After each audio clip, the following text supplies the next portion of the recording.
हर कहानी का अंत हैप्पी एंडिंग नहीं होता। कुछ कहानियां वहीं थम जाती हैं जहां उम्मीदें सबसे ऊंचाई पे होती हैं। लेकिन क्या इसका मतलब यह है कि हम भी वहीं थम जाएं? नहीं, क्योंकि अधूरी कहानी का अर्थ अधूरा जीवन नहीं होता।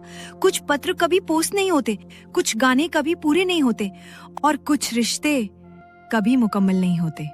लेकिन ये अधूरी कहानियां हमें तोड़ने नहीं बल्कि बनाने आती हैं।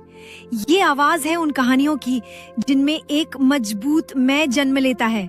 क्यों जरूरी है ये ट्यूटोरियल? क्योंकि हमें ये समझना होगा कि टूटना इज इक्वल से हार नहीं होता।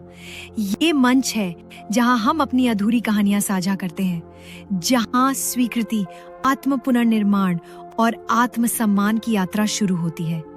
क्या आपने कभी किसी को पूरे दिल से चाहा लेकिन वो कभी लौट के नहीं आया? क्या किसी ने आपको छोड़ दिया जब आप सबसे ज्यादा साथ चाहते थे? तो ये हिस्सा आपके लिए है। अब सुनिए कहानी रोहन की रिजाइंड।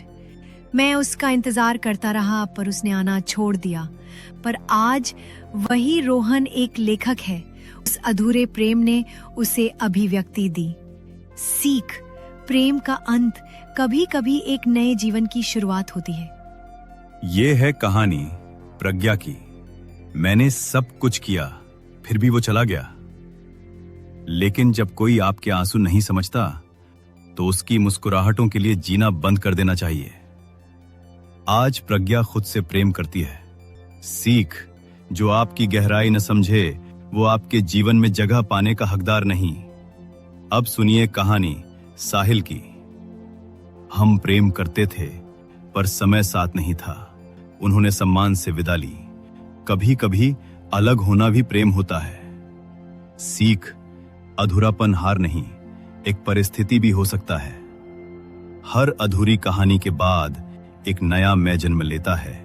एक ऐसा मैं जो अस्वीकार को स्वीकार करना जानता है, आत्मसम्मान से समझौता नहीं करता, अतीत को बोझ नहीं सबक मानता है और स्वयं से प्रेम करना सीख जाता है।